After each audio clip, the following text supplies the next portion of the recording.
Everybody, my name is Scott Mendenhall, and welcome to Unlocked Church's YouTube channel. Yes. And these are some amazing friends. Hello! We are.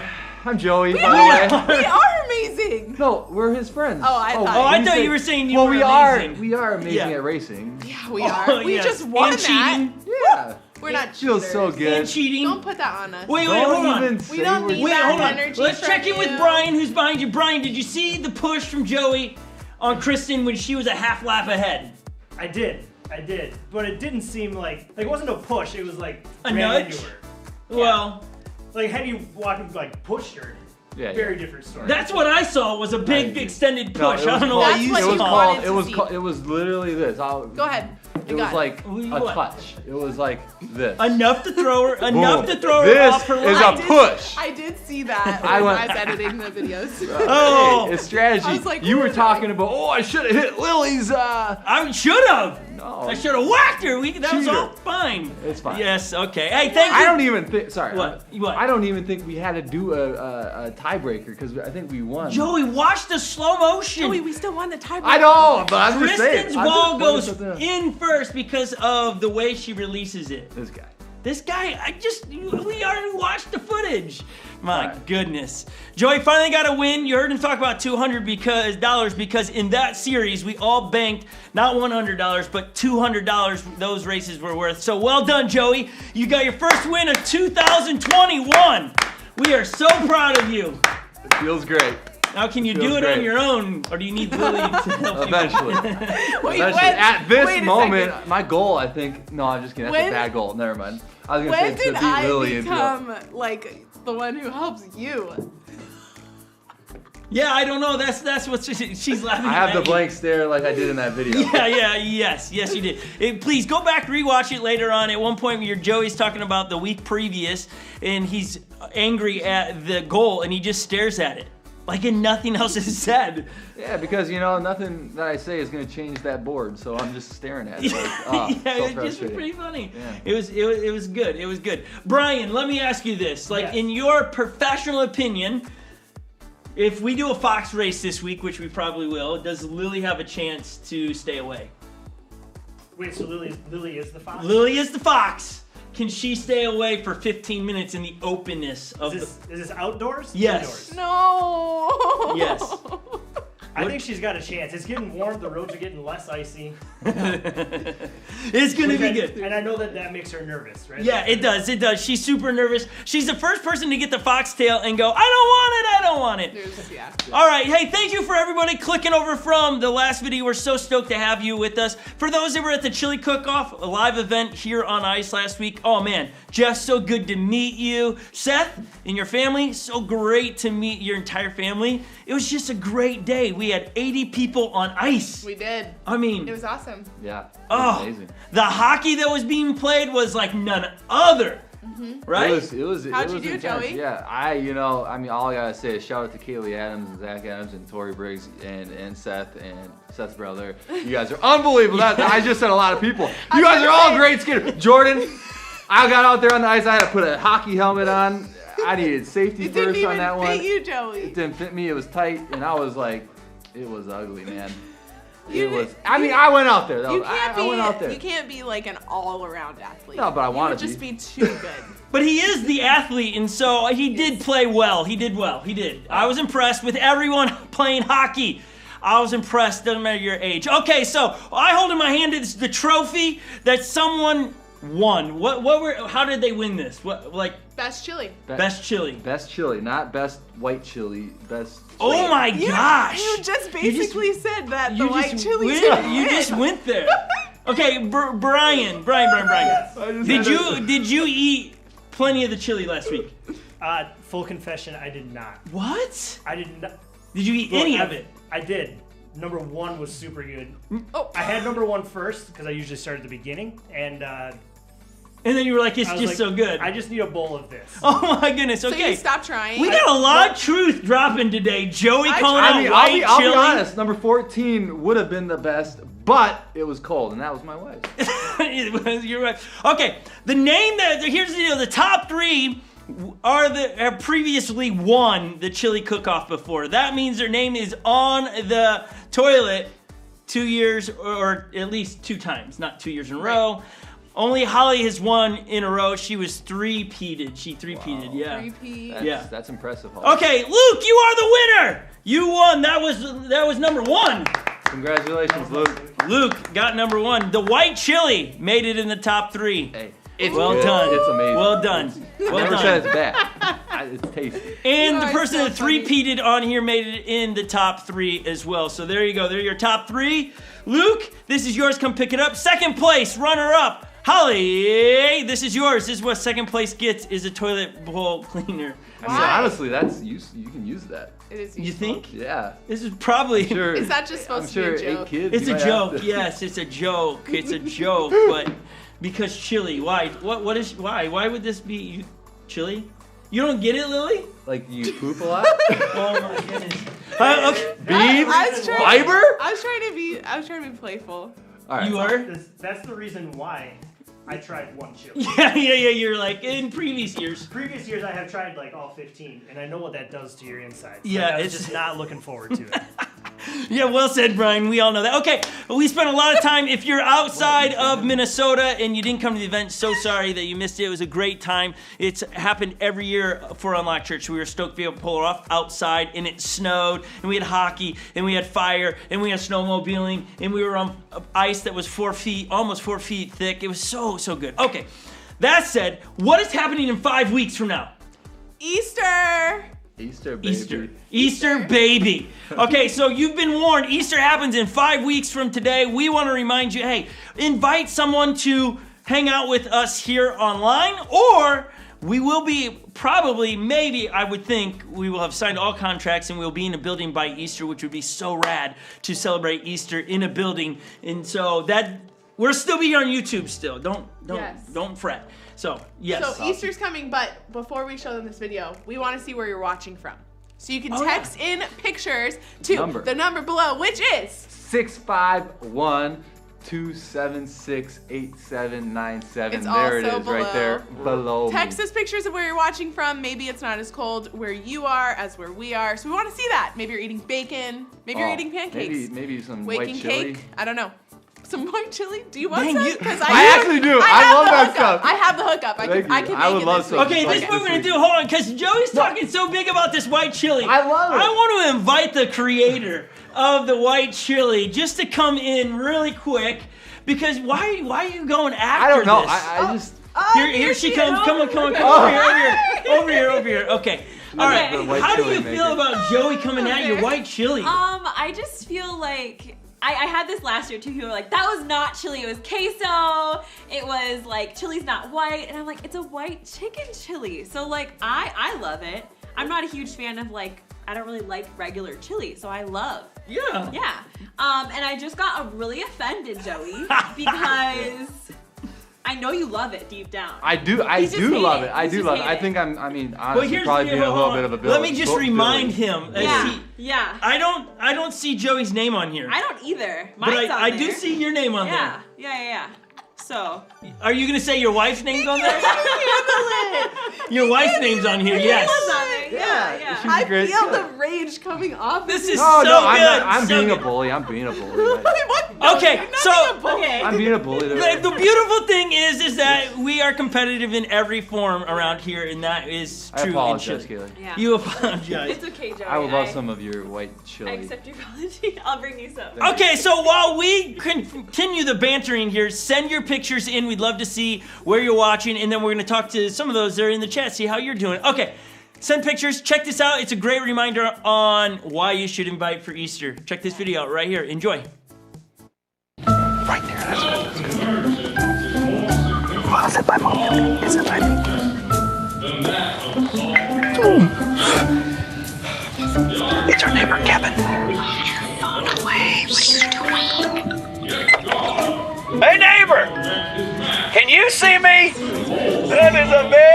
high-tech doorbell you got there. Very 2001. Space Odyssey, not the year. I'm so sorry. It's our neighbor. Hey, I brought back all your stuff I ever borrowed from you. All of it. Yeah, you know what? You just stay right there. I'll show it to you, all right?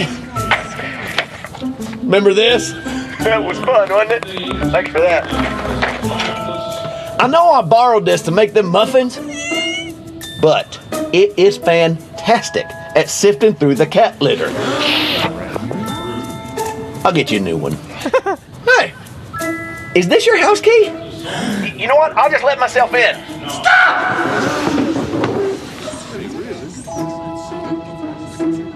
Hey, sermon's up there, mister. I'm trying to learn about my Savior's birth. Resurrection. Whatever. Hey, you go to church? Why didn't you just invite me? Daddy, why didn't you invite Kevin to church? Oh, please, like you invited your neighbors to church. Hey, welcome. Glad y'all are here. Happy Easter. It's really not that difficult.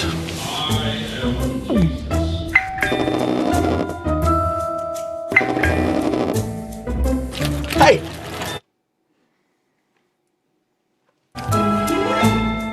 I've often thought about getting a doorbell like that, but now watching that video ain't happening. Not gonna happen. That'd be my luck. Yeah. Yeah. I don't want one either. I don't want to know. I mean, I don't either. Have you ever seen, like, I don't know if that actually could happen. Like, is that a real deal, you think? Brian? I don't know if you can like have a conversation back and forth, but I don't know if it's just like you can hear them. Right. Maybe we should get one just to try it out. I don't know. We should find out. Okay, we're loading up the pictures. I do want to say good morning to Ryan in the chat. Good to see your name pop up in there. I'm going to try to get your name right. Reese's Pieces Lemon Squeezy. That's a really long one. You're in the chat. Good morning. You're from Minnesota. So cool to have you. She's a Team Lily fan, by the way. She is? She's Team Lily? How do you know? She told me this morning. This morning she said Team Lily. That's a good team. Let's see if Lily can pull off the win this week. We got Chris Daniels there. Dante in the house. Noah in the house. Dante Cappuccino? Dante Cappuccino. Dante, what's up, bro? Wait. Hey, it's me. It's me? We talked on the YouTube channel. Wait, what's up? hey, it's me. It's me. He knows who I am. Dante. She was like all excited, and then you were on the Dante screen. Cappuccino. Oh my goodness.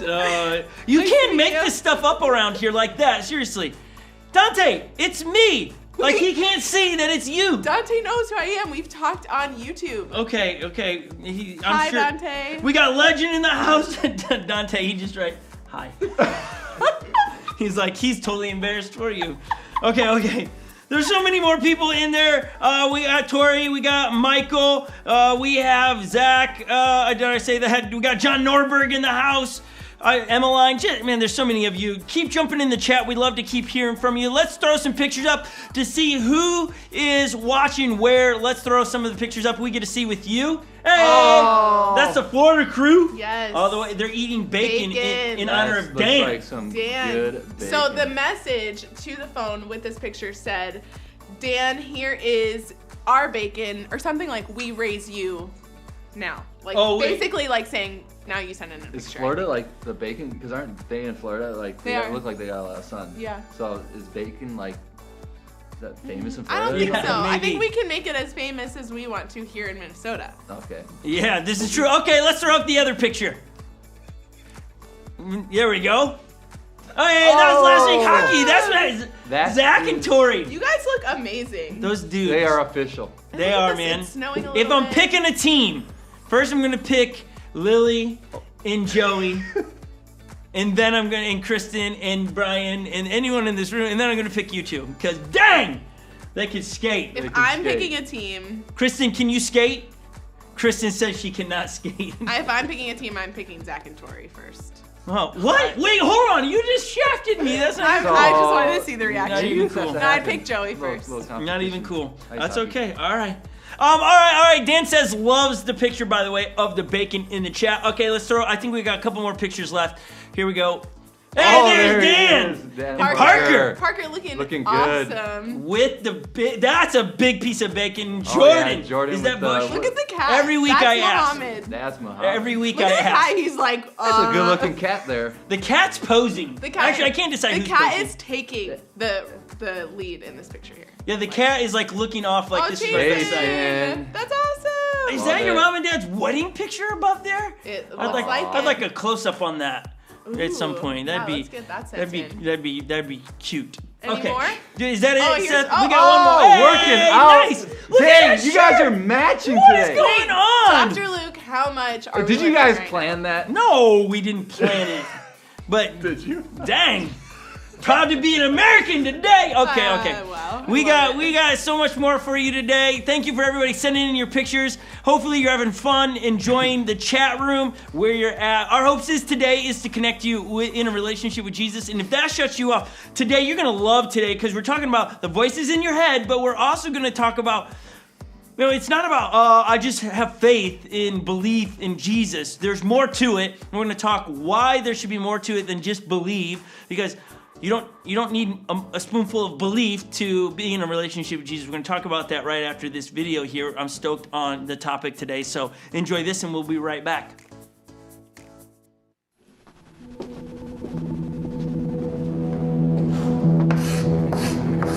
If only I could go back and change some things, set things straight. I wish I had a do-over. I've made choices. I've lost out. I've wished 1,000 times I could go back and try again. It's hard not to imagine what might have been. If I had just stopped to think. If I had just done as I was told. If I hadn't thought I knew it all. Why didn't I just take a few deep breaths? Took 1 second to listen. Maybe my life would be better. Maybe there wouldn't be such a high price to pay. Things would be different now. I wouldn't have so many regrets.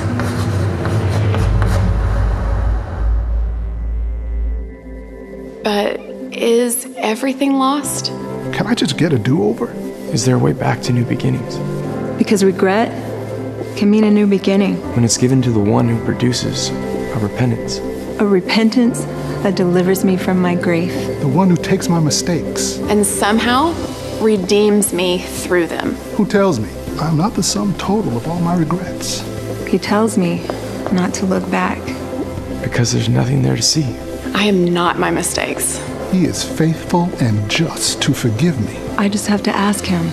And then I can look straight forward. Forget what is behind me. And strain towards what is ahead. And walk away with all regrets erased by the sacrifice of Jesus Christ. Every day I'm given a clean slate. A clean slate. I get a clean slate.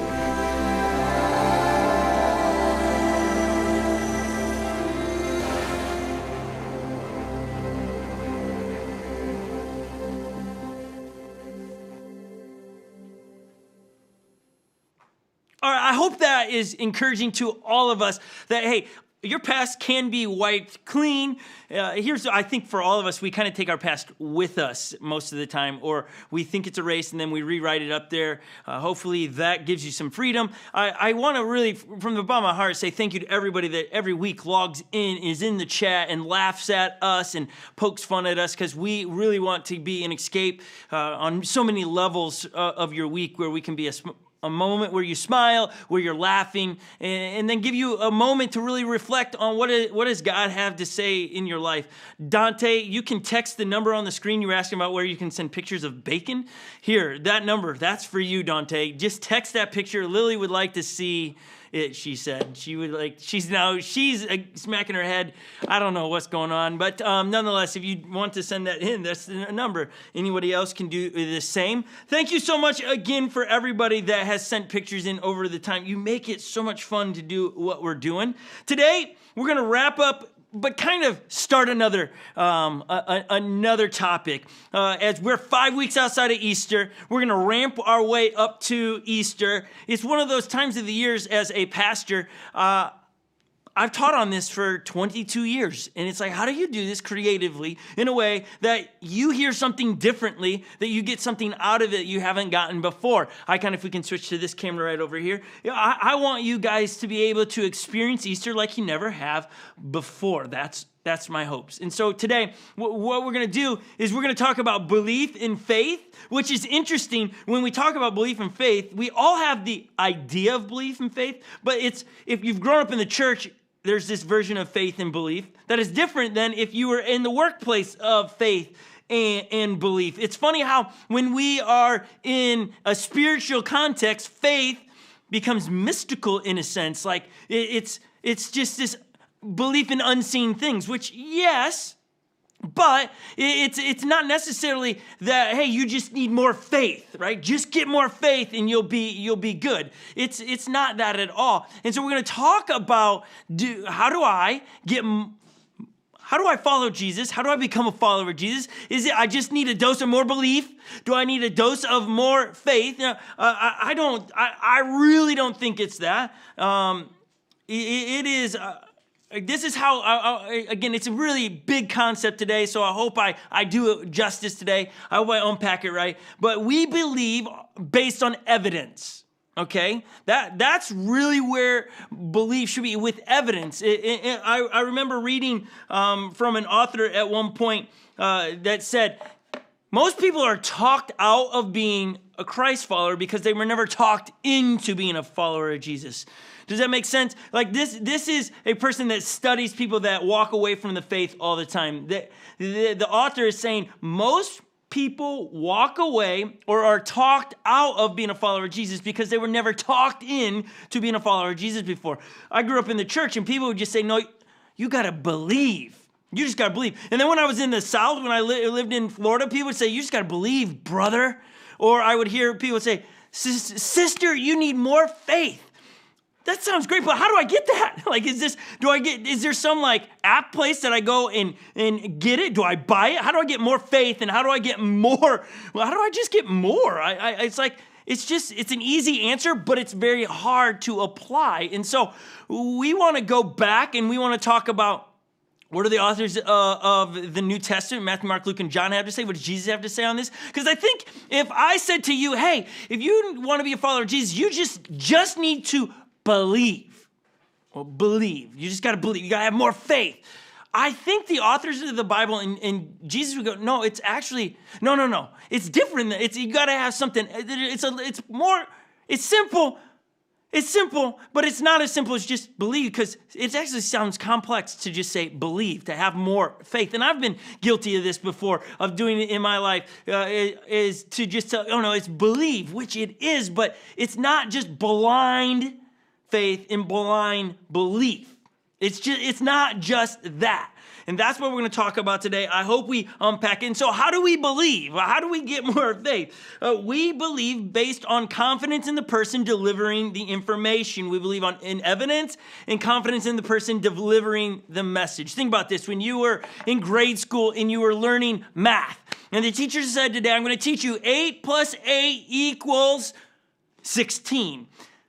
Did you run home and get 8 sets or 2 sets of 8 and count it out to go, is my teacher telling the truth?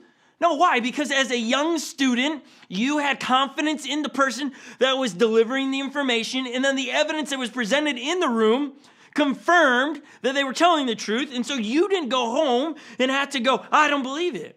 And then the teacher didn't say, hey, today you just need more faith that this is correct. No, they gave evidence, and then there was confidence in the person giving it.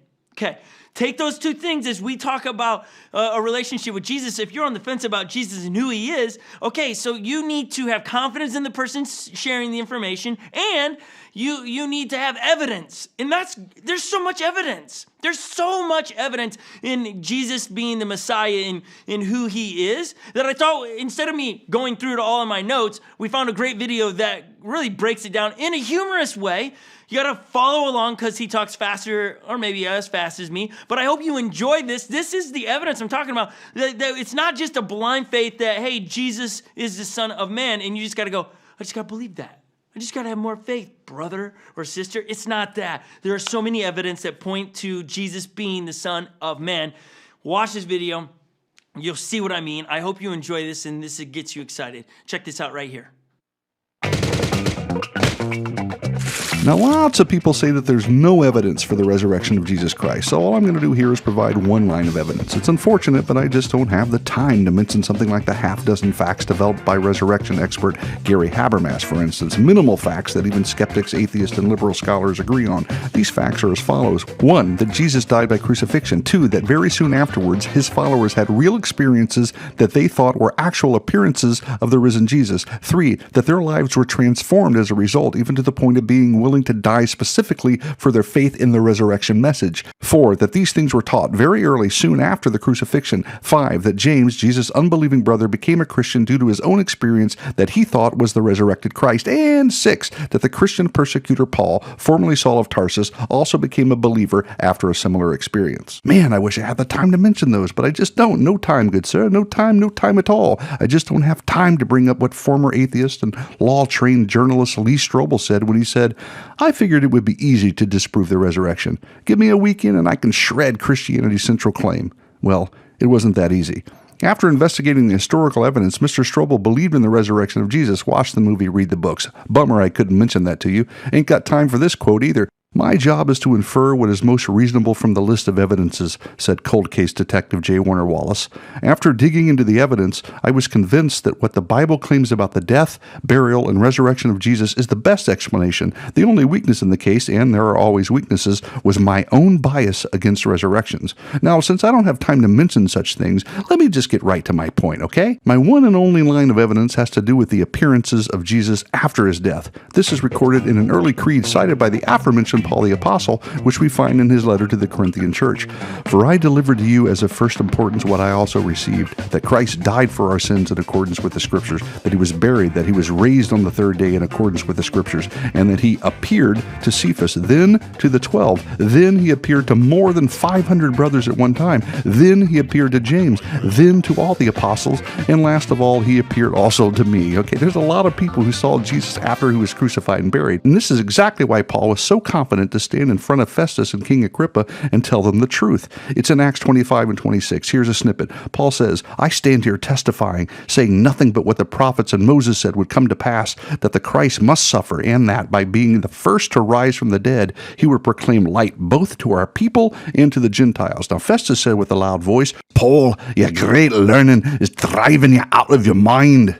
Not sure if that was his actual accent, but Paul said, I am not out of my mind, most excellent Festus. I am speaking true and rational words, for the king knows about these things. None of these things has escaped his notice, for this has not been done in a corner. In other words, all this was falsifiable. Everyone around town was talking about Jesus' resurrection. People had seen him. The tomb was empty. The stone was rolled away. The guards were perplexed. The religious leaders were mystified and tried to create a lie about what happened to the body. Paul, who was persecuting Christians earlier, was now one of them preaching the resurrection of Christ. None of this was hidden. It was all out in the open. So, my eclectic, evidence-eager evangelist, each ecstatically expecting an extraordinary ending, I leave thee with this. From Clive Staples Lewis. This is the story. What are we to make of Christ? There is no question of what we can make of him. It is entirely a question of what he intends to make of us. You must accept or reject the story. But what you can't do is glibly claim or irresponsibly assert that there is no evidence for the resurrection of Jesus, because that, my friends, has been debunked. Adios. That doesn't sum it up for you. I don't know. I mean, it's so good. You need to actually go back and watch it. There's so much evidence in that. These aren't evidence that are made up that somebody's trying to convince you. This is like historical events that took place. So why do I share that with you? Is because I want to, for those that are on the fence about being in a relationship with Jesus, I want to talk you into, I literally do. I want to talk you into a relationship with Jesus so that when somebody tries to talk you out of the relationship, you can go, no.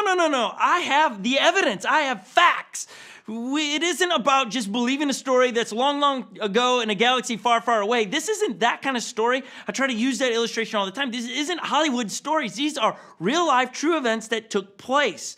So we've got to ask ourselves, how do we learn what we learn? How do we take into account to what we believe in faith? There's a couple ways that we believe. I wrote it down like this. We believe in what we see, what we read, what we hear, in the confidence we have in the person giving the information.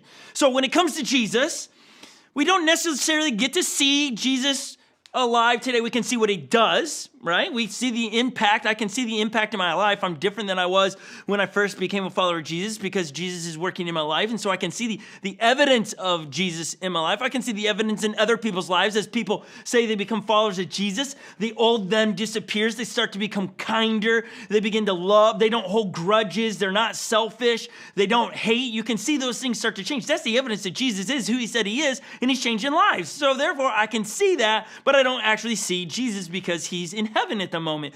But I go on and say, okay, what do I read? I read the Bible. The Bible is authors, the New Testament especially, are eyewitness accounts to what Jesus did while he was on earth. So therefore, the credibility of Matthew, Mark, Luke, and John, and then what Paul writes really goes up because I'm reading true events. I'm not reading made up stuff. I'm not reading The Hobbit, which is a great book and a great movie, and it's a great adventure. Oh man, so much fun. However, it doesn't have the impact in my life because when I read it, it's not factual. It's not actual events that are happening, so therefore it doesn't increase my belief and faith that there are hobbits running around, okay? It just doesn't.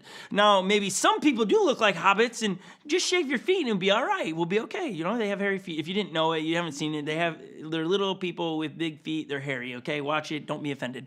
Okay, so then you go to what we hear. It's what people share. You could have a coworker that has shared to you about who Jesus is and what impact he's made in their lives, and you're like, a little skeptical because you're like, okay, but look, sometimes you lose your temper at work, but you're saying you're a follower of Jesus. Here's the deal. We are messy people helping messy people. We ain't got it going on. We know what we're trying to do, and we know what the target is, and we miss it constantly, and there's where Jesus comes into the play that we can go back to and say, hey, I messed up. I missed the mark. Jesus, forgive me, and he does. We're not perfect people. When we say we're followers of Jesus, we're just saying Jesus is the CEO, the Lord of our life. We're going to allow him to have input in everything we do, from who we date, don't date, where we travel, what we do with our resources. He's the Lord of our life. And so when we say he's the Lord of the life, we're going to try to do what he's asking us to do. And so when I hear from my coworkers or friends about Jesus and they're messy, I've got to give them grace that I'm messy too, so it's okay. I've messed up as well. I'm always going to point people in the right direction. And then the last part is confidence in the person giving the information. Do you trust them? Are they educated on the subject? Do they know more on the subject than you? When you come to read the Bible with Matthew, Mark, Luke, and John, do you trust what they're saying? Have you done your research to go, okay, these men actually walked with Jesus. They did life with Jesus. But here some of you are already ahead of me. You're like, but hold on. What happens when I get conflicting information? Like this one. Let me ask this question. Is coffee good for you? Now, some of you are like, yeah. I asked Holly this question, is coffee good for you? She's like, well, I don't know, but it wakes me up, so it's got to be good for you. Somebody would say, oh, that's a substance you can get addicted to, so it's not so good to you. Now it's conflicting information. What do? You do what we all probably do, like this. I like to stand at my desk. That's what I did forever, because I read it was good to stand at your desk and not sit all the time. It's not good for your heart to sit. It was better for your heart to stand. It was more productive. You stayed awake. And then I read another article that said, if you stand too much at your desk, it's bad for your heart and you should sit. And now I have conflicting information. I'm like, what do I do? Well, I actually did probably what many of us do. What do I prefer to do? Sit or stand? And I'm going to buy into whatever one confirms where I want to sit on the subject. You know what that's called? It's actually a term that we have in our lives. It's the cognitive bias. That's when I'm going to only listen to information that confirms my position. That is called also confirmation bias. whatever confirms my position on the topic, that's what I'm going to listen to. That's what I'm going to read the most. I'm not going to actually do the homework of what does the other side have to say on the subject. So if you're wrestling with Jesus and you're going, I come because I like the one-wheel races and they're really funny and the videos are great, but when it comes to Jesus, I'm off the... Are you actually studying or doing research about who Jesus is? Not what the world has to say, none of the preconceived ideas you have, but are you rolling in going, I'm going to be open-minded on the topic of Jesus, and I'm going to listen to people I respect and know more than me. I'm going to do my history research to learn this. I'm not going to just search information that confirms my position. We all do it. We all do it. When I asked a couple other people about their coffee deal, they all were like, well, no, I love coffee. So yeah, it's good for me. And they're like, and I'm like, how do you know? Because, well, the things I've read have told me it's good. I go, have you ever read anything that said this is bad for you? No, I've never done that. But there's so many topics out there about coffee being bad and good. And I'm not here to tell you coffee, you shouldn't drink it. Drink it. If you don't sleep at night, figure that out. But for everybody else, drink coffee, please. For everyone else, just be happy and drink coffee. I would never want you to be miserable. That's for you to wrestle with, okay? Anyways, belief and faith, I wrote this in here. Belief and faith, we understand what that is in the world. That is, I get information and then I believe. I get evidence and then I believe. But when it comes to spiritual context, it takes on a special meaning. In religious areas, faith and belief are often divorced from reason and confused with hope. A lot of us grew up hearing you just need faith. Yes, I do. I need faith. That faith to me, the way we have often defined faith is, God, we know you can, but will you? That's what faith is. Confidence that God can heal my sick family member, or provide the job, provide a house, provide, if you're single, a husband or a wife. God can, but will he? That's faith. I know you can, but will you? Faith. God, our confidence is 100%. You are capable of doing everything, but will you? That's faith. We often hear about faith, and I've used it before. If you grew up watching Indiana Jones, where he takes the step of faith into the unknown, he has no facts to support that there's going to be a walkway across this ravine, but he just takes this blind. Ooh. We're not talking about blind faith into becoming a follower of Jesus. Yes, as a follower of Jesus, there is faith that is involved. Yes, there is belief that's involved. But when becoming a follower of Jesus, it is filled with, we should be filled with evidence. We should be filled with all of those necessary things. It's not just believe more. And why do I say? Because I've read through Matthew, Mark, Luke, and John, and we're going to jump in the book of John today. John is one of the eyewitnesses to what Jesus did. John outlived all the disciples. Some interesting facts about John. John also was the one that took care of Jesus' mother when Jesus died and then came back to life and went to heaven. Jesus asked John to take care of his mom, and John does life for the remaining years with Mary, and I guarantee you, John heard all kinds of stories about Jesus. Hey, when Jesus was 10 years old, he did this and that, and John knew a bunch of things that a lot of people probably didn't know because he did life with Mary. And John also, like I said, he outlived all of the disciples. So Peter, no longer alive. John was alive. Before John passed away, somebody came along to John and said, John, you're the last remaining disciple. You haven't wrote down what you experienced with Jesus. Would you write it down? A lot of people believe that John was of an age where he could no longer see well and couldn't write well, so he dictated his book to someone and they wrote it down for him. And you have a perspective from John being one of the last books wrote.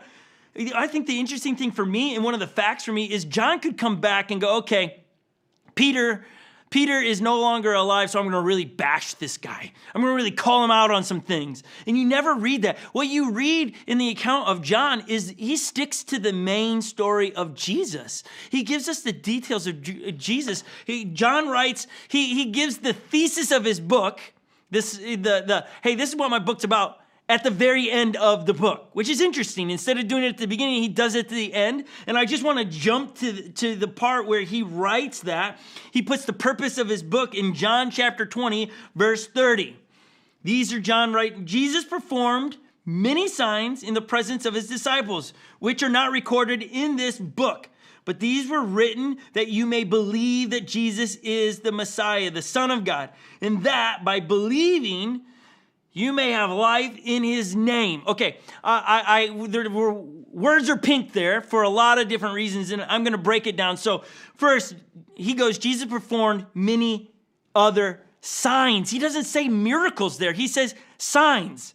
To me, when I see the word signs, to me, it's evidence. It's proof. I wrote this book so that you might be a why. Why? He comes, if you go back, which were not recorded in this book, these were written that you may believe.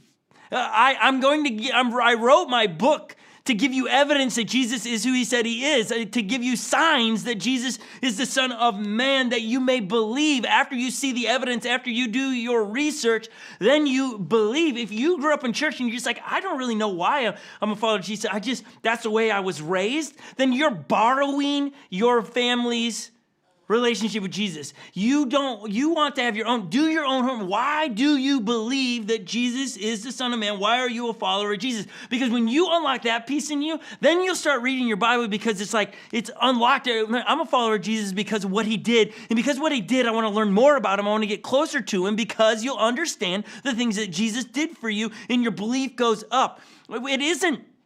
The equation is not, and we all have heard me say this before, it's not actions to belief then results. It's belief to actions to results. When we really grab a hold of, I believe Jesus is who he said he is, and we have the facts to back it up, then our actions will change and we'll get the results we want. You want to be less selfish, then it's got to be what do you believe on the topic? What does Jesus have to say on it? And then you'll have the results you want because of what do you believe. We're talking about belief and faith today, but on evidence. So John writes, I wrote this in the signs in here so that you have the evidence to believe that why? That by believing you may have life in his name. So that if you put your trust, that you might have hope in his name. That's why John wrote this.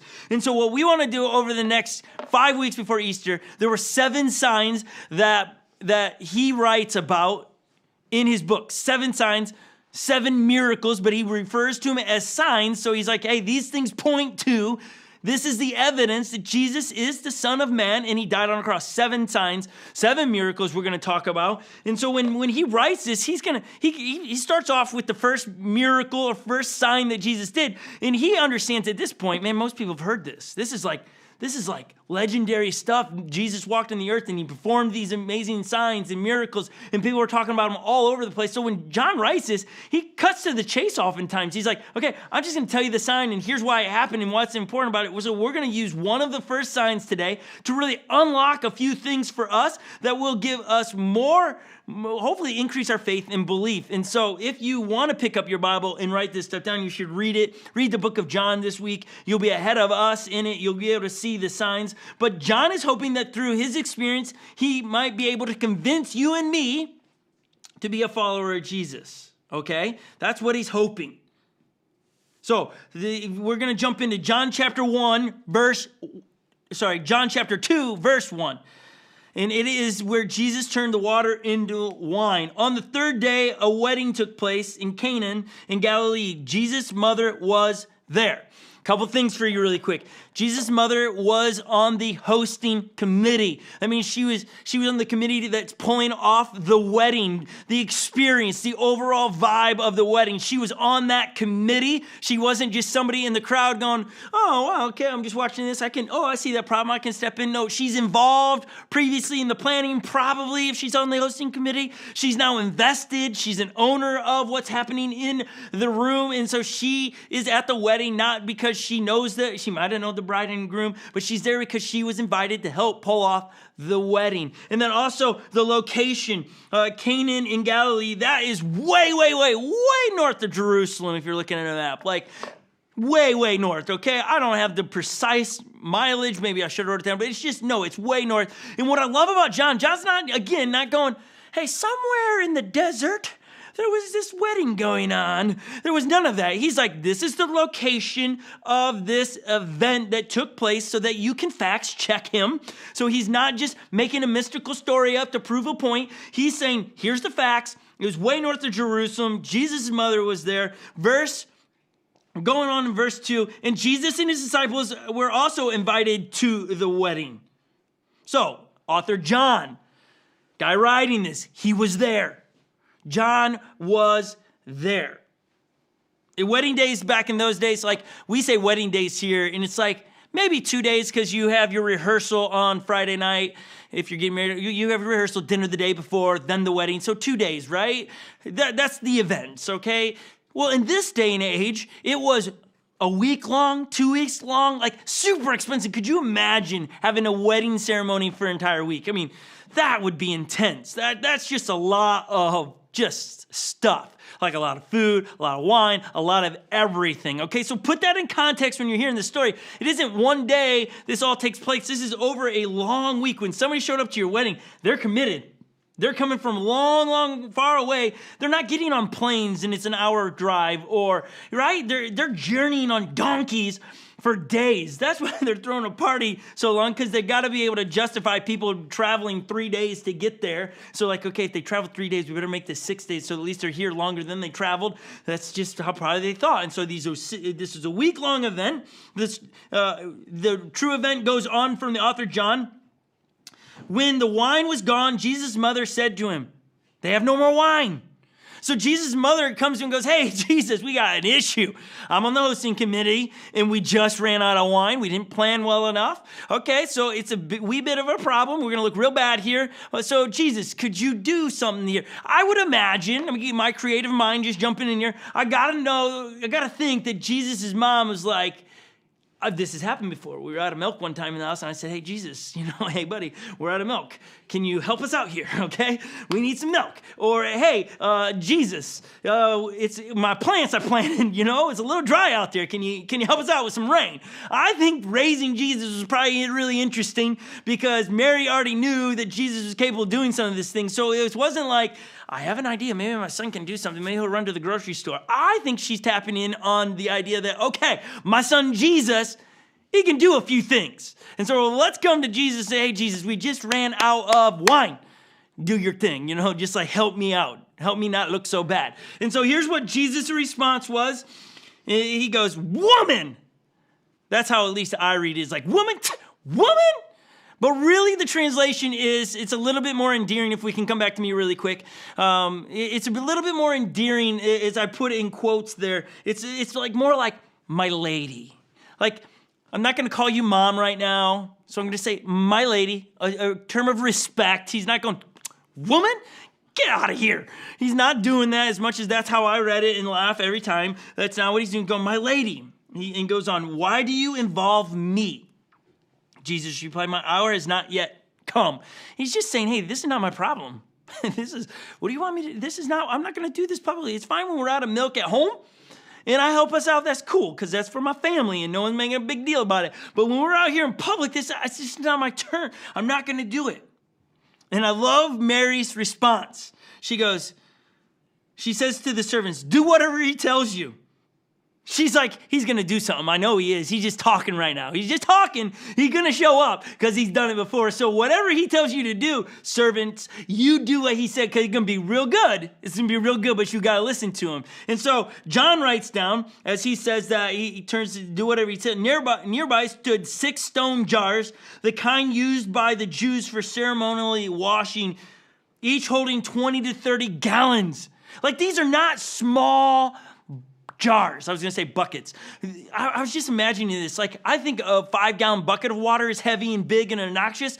Here you have a 30-gallon jar. Like, there's not even a jar anymore. That's a baby swimming pool, okay?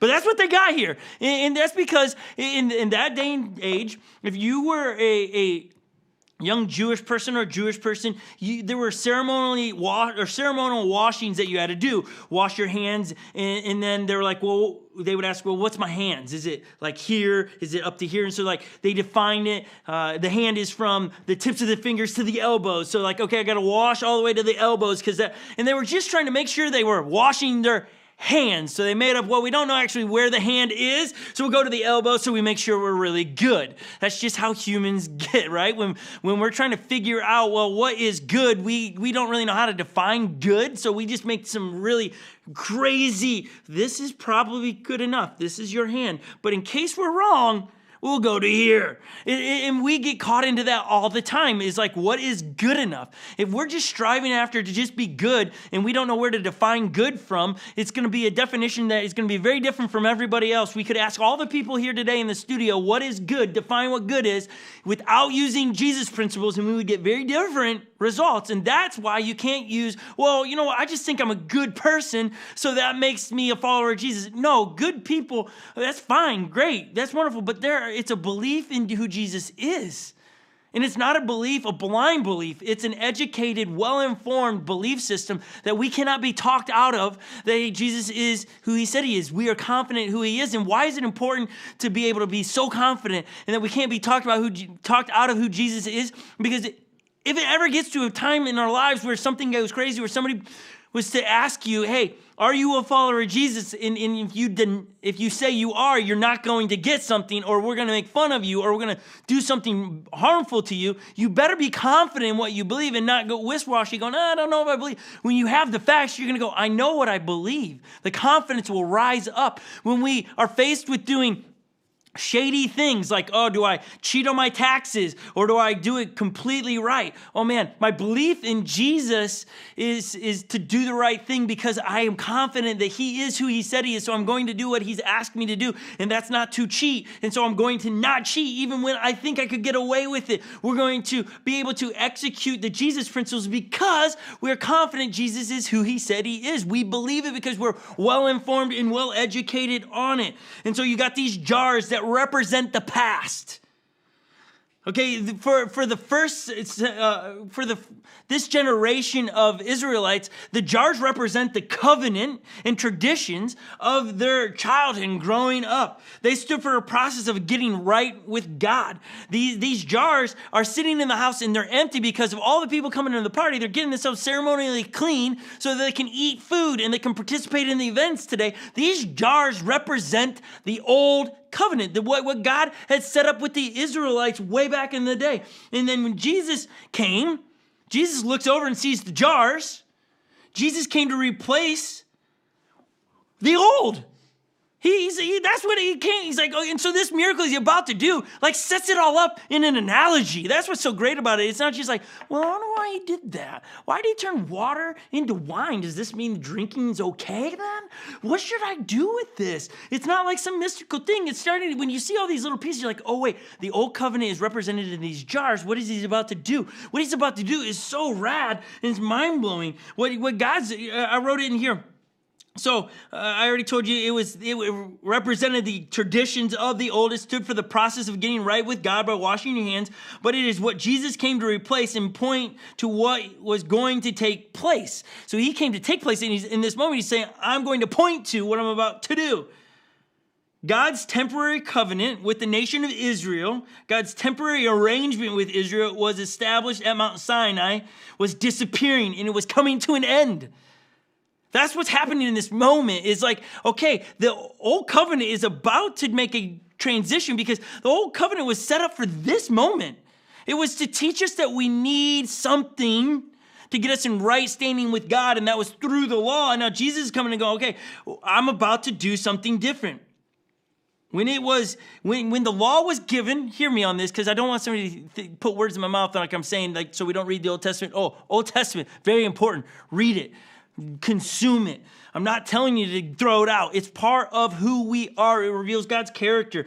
And it was perfect. The law was perfect. It was way ahead of its time, but it had a timer on it. And the jars represented that entire sacrificial process. Jesus, in John chapter 2, verse 1 through 11, this whole story takes, Jesus said to the servants, fill the jars with water and fill them to the top. I like what F.F. Bruce, he's an author, wrote. He says, the water provided for purification was laid down by Jewish law and customs, stands for the whole ancient world order of Jewish ceremony, which Christ was to replace with something better. That is a belief in him and asking for salvation, the forgiveness of our sins.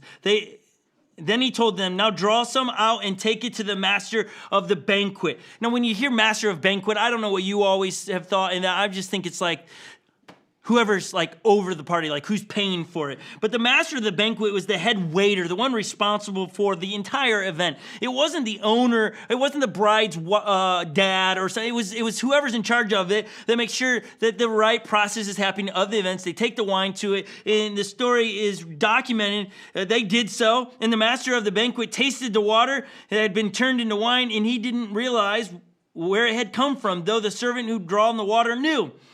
Then he called the bridegrooms aside and said, everyone brings out the choice wine first and then the cheap wine after the guests have had too much to drink, but you saved the best till now.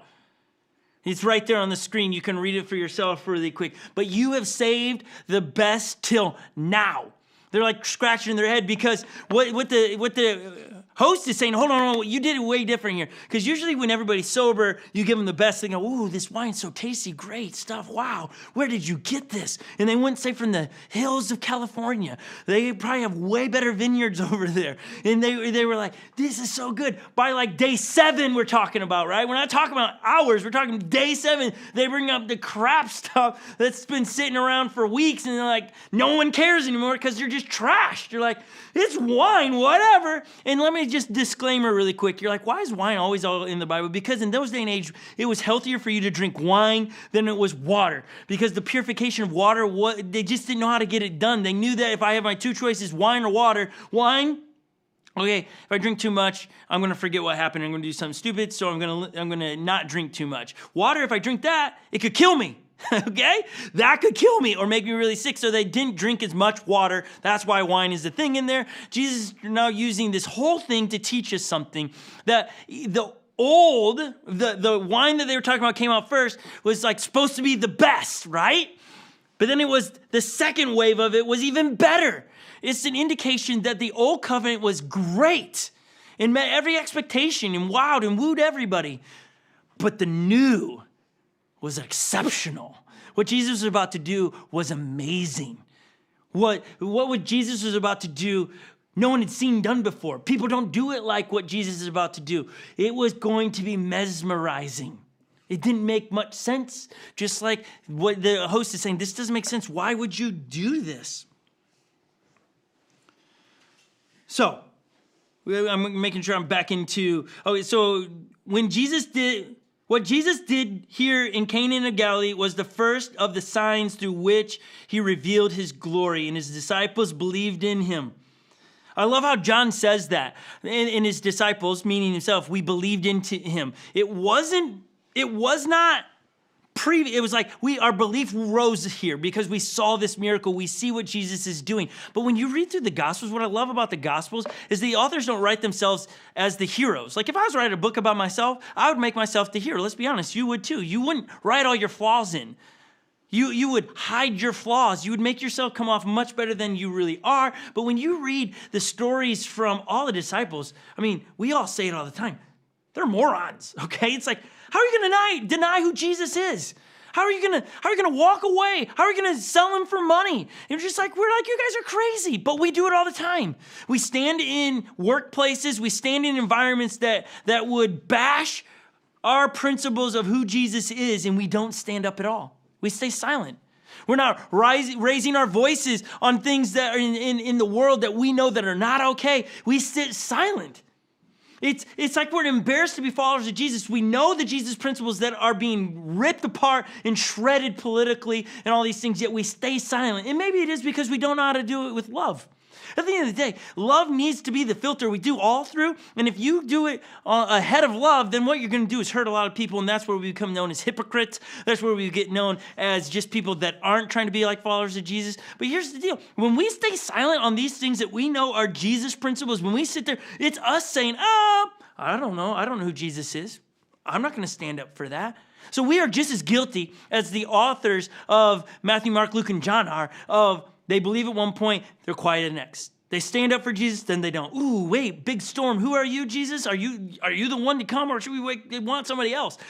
We do it all the time. What I love about John here is he talks about, and we believed more. But then later on, you're going to read some stories and they'll go, and the disciples, they didn't believe so much anymore. They they didn't accept Jesus anymore. They thought, maybe you aren't the one. They went back and forth. They yo-yoed. But it was every time a new event, a new sign happened, you saw their belief system creep up. And then it was the ultimate thing. When Jesus died and rose again, you never read about these guys and these women, the disciples, not believing anymore. I mean, that's the game changer for all of us. That's kind of like the aha moment on Easter. It was like they believed when it happened.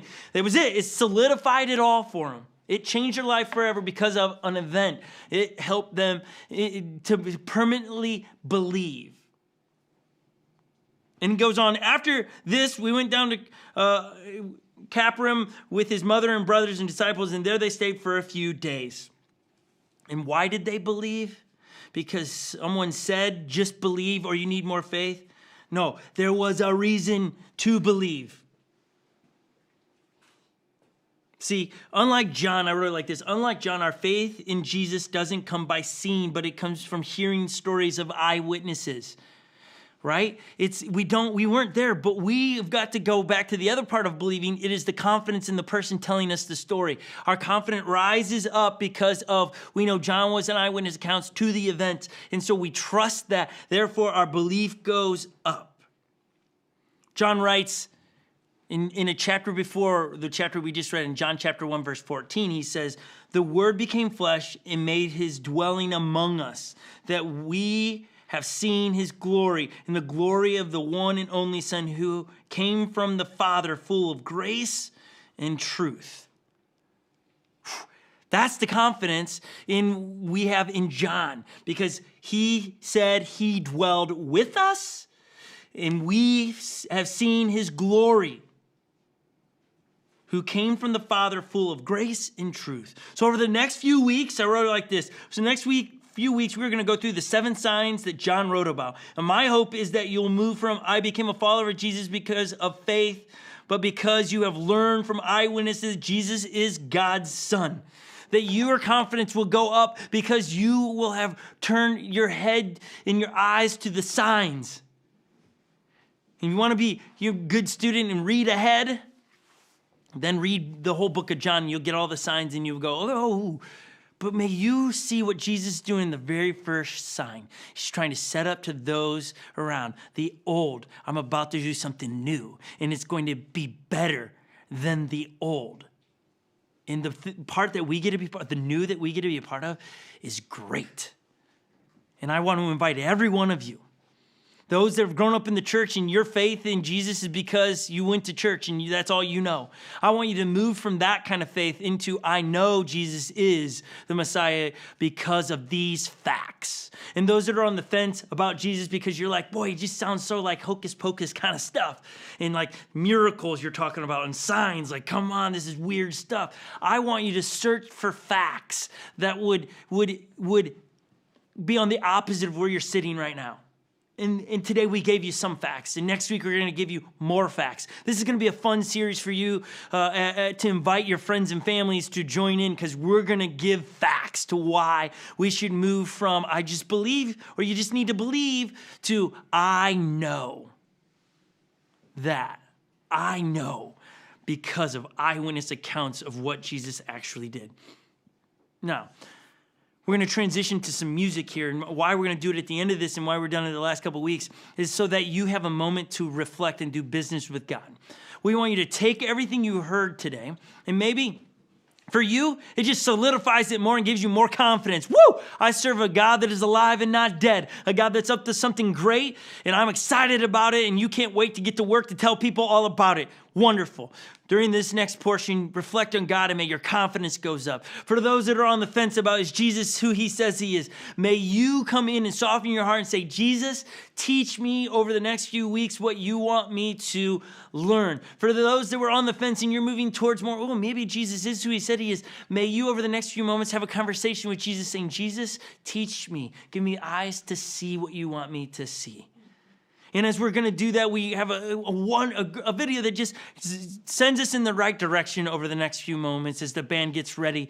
We want you to watch this. Again, this is a moment where you want the little ones, if you have them around, just ask them to be quiet. Maybe give them some goldfish or crackers. But just, hey, for a moment, let's do business with God.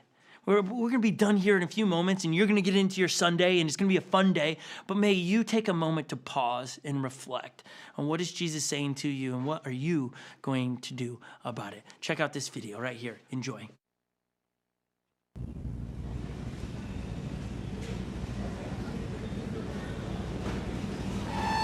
Behold, I am doing a new thing. Now it springs forth. Do you not perceive it? We always want to understand. We don't know why. Maybe it's because we were made that way. We travel to the stars and look at the smallest things, create new wonders, and learn about the old. Science is so cool and people are so smart. We learn more all the time. Some people think answering questions takes away the magic, that science can explain all the miracles away. But I think the more questions we answer, the bigger my God becomes.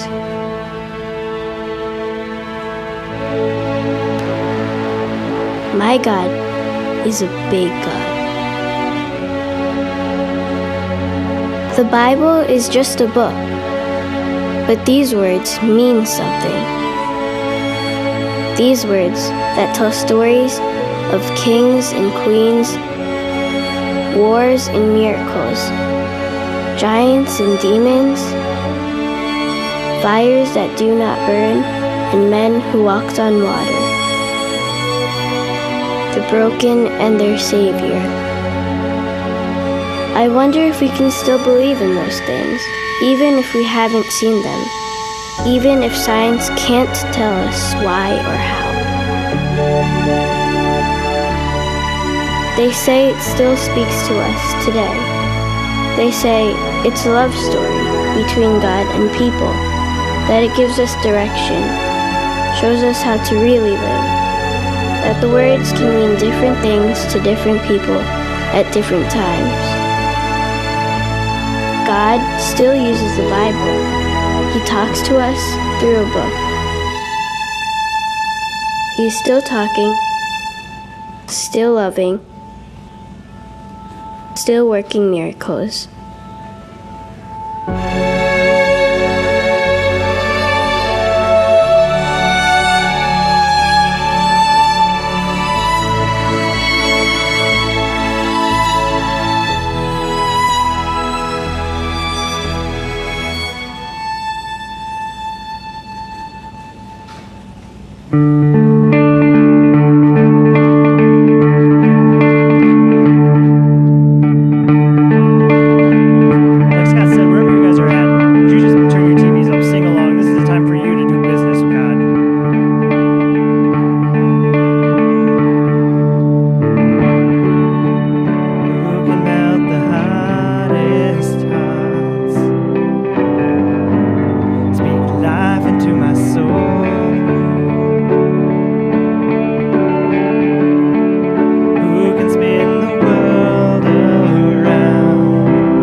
I see the skies light up every heart. Now sing to the Lord.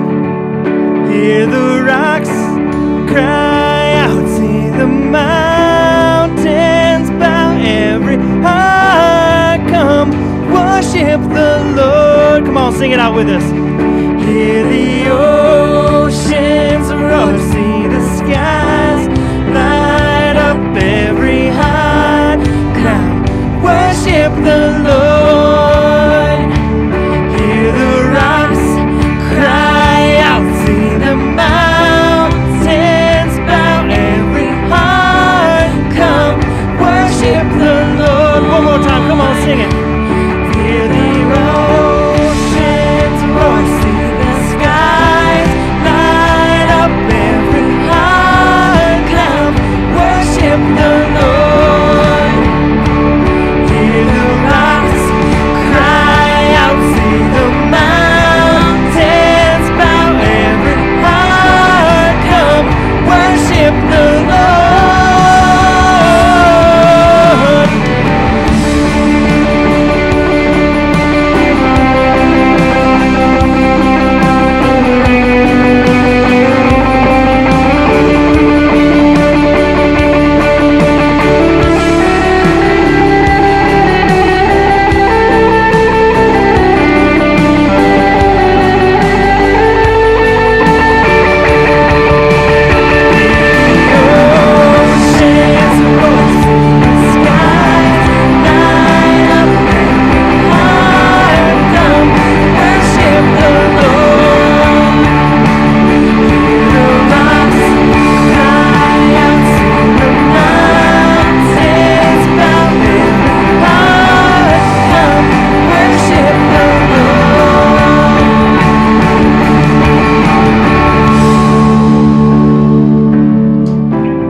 Some game-changing moments in people's lives that people would go from hocus-pocus prayers in faith to confidence in their prayers and confidence that you are who you say you truly are. May we move from Sunday school faith to faith that is educated and excited. In Jesus, your name, amen. I hope everybody is doing well still. We're going to throw it to Joey and Lily over onto the other screen as we wrap it up today. Joey and Lily, let's hear from you. That was awesome. Hey, what an amazing. awesome morning. That worship Seriously. was great teaching by Scott. Yeah. I mean, I feel like I need to rewatch it. I'm definitely gonna And rewatch read the it. story, because like I I've know. read the story Like, of Water study and Wine. the story. Study the story, because Scott like came in with really- all these facts, and I was just like, whoa. I was like, whoa, my what we doing, kids? Mind blown. We do that in kids, and then on the back end I edit it to put the mind blown face emoji Yeah. on our faces, and then make it move, and it's hilarious. I love it. Yeah. All right, we are doing Giving. And it's going to be a time to transition, and this is just something that we say every week. It's an opportunity for you to be obedient to God. Absolutely. And we want to give you that opportunity. We don't want it to be that, like, don't shut off the TV. We're not saying, like, Unlock Church wants your money. No, like We're not Lily holding just up the said, sign. it is a step in obedience. And so if you do feel that tension in this subject, I mean, God might be trying to speak to you in it. But yeah, it's just a chance for you to be obedient with your giving. We have the slide up there on your TV screen. You can text UNLOCK to 77977 to give. Or you can, what else can you do? You can go to unlockchurch.com/give. And I know for me, this has been a place where I want to test God. I want to say, hey, like with my whole life, I'm trying to say, take it all. Because I've learned I can't do it on my own. But with this one specifically, he has shown up. Even like, okay, here's my story. Like, this is the most recent one. I hit a deer and I kind of felt tension, and a lot of the times my parents will help with things that I don't expect to happen, but I could tell Joey that they were not gonna help this time. Yeah. And I just was like, okay, put on the big girl pants, like I can do this, I can pay for this, everything's fine, like gotta become an adult sometime, right? And then on the back end, Scott knows it, I was like freaking out, I'm like, this isn't, I don't want to do this. But literally the day I paid for it with my own money, I got home to a check in the mail, and it was unexpected, and it just was like, Lily, we love the work you're doing. The kid services online are amazing. Keep up the great work. And it's like, that was all God, all God. So the same can happen for you, because it's not just me. It's just the faith that we have. Like, I know you can, God. I know you can come through. I hit a deer. It was unexpected. I know you can do this, but will you? Yeah, so that's great, Lily. I love those kind of stories, but we do want to make sure that you don't hear, oh yeah, so if I give today, I'm going to get a check in the mail. No, it doesn't. It's just a story that works to tell, but it's not how it works. When Lily says, God says, test me in this area, and you'll see I'll show up and show off, you need to ask for the eyes to see where God's going to show up and show off in your life. It might not be in the finances. It could be in total, it could be something job related. It could be with your car. Like for me, it's me looking at all the small things going, man, my Jeep hasn't gone into the, to get worked on for a year. Those are where I start going, okay, man, most cars break down within a year and it hasn't. Wow, really, that's really awesome. And it's just having the eyes to see where God's going to show up. It could just be peace amongst a crazy storm. Mm-hmm. So don't go run into a mailbox looking for a check. However, it would be awesome. I mean, super cool if that happens, but that's not what we're trying to say here. And the even reason why we say it is that tension that we always feel when it comes to this, because oh yeah, there you are. You're like name it, claim it kind of people. And no, it's not what we're trying to say. But we do want you to see what God can do in your life. We have a lot of other cool upcoming events. We have students this Wednesday. Yes. We do. Wednesday. What's the challenge this week? The challenge is to take a photograph. It's just like a photograph. It could be a selfie. It could be landscape. When we it's pretty. Because these students, I'm sorry. Oh, I'm sorry. Yeah, Lily, you're just interrupting him. Because when I just put out a broad challenge, these students are so creative, and I just love seeing what they come up with, and that's why I didn't put like it has to be this. We have some all right, Joey, I got a great idea. Next week, why don't you put together a highlight of some of the best challenges that the students have sent in that you're like, hey, these guys have killed it here and here. These are just a highlight, so you guys get to see. Yeah, we'll play it on a Sunday. Yeah, because parents, you might not know that's happening, and those that don't have students, man, every Wednesday, we're on YouTube. These guys are online doing student service, reaching kids across the world. It's the challenge. There it is. If you know a young person, you're a teacher, invite them to this. It's just a website. Go to YouTube, and they can experience this, and they get to hear great teachings from Joey. And so do that. Also, Lily's got stuff that's always cooking. Always cooking. Sometimes I'm even cooking. You are. Okay, no, he's talking about we do kid services as well. If you have a kid that's in preschool all the way up until 5th grade, we make content for them too. There's one on this channel right now that we just dropped today, talking all about kindness. It's good. And it's good. So there's you should check it out. even one of our family's dogs make it into the episode. So don't miss that. Share that with kids as well. Even at the end of this, they can go watch it. And then we have small groups that are happening on Tuesdays and Thursdays. This is where you get to connect with people. We're going through 1 Timothy and we're going through Romans. Yes.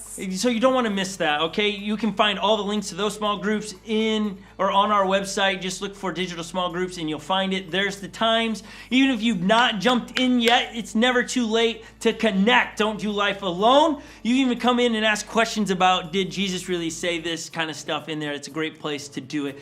Other than that, we would keep talking to you, but we know you need to get on to the rest of your day. It's not as cold in here, so we don't feel so rushed. It's actually been warm today. All right, guys, we love you. We love you. Have a great week, and we'll see you throughout the week. This one is over.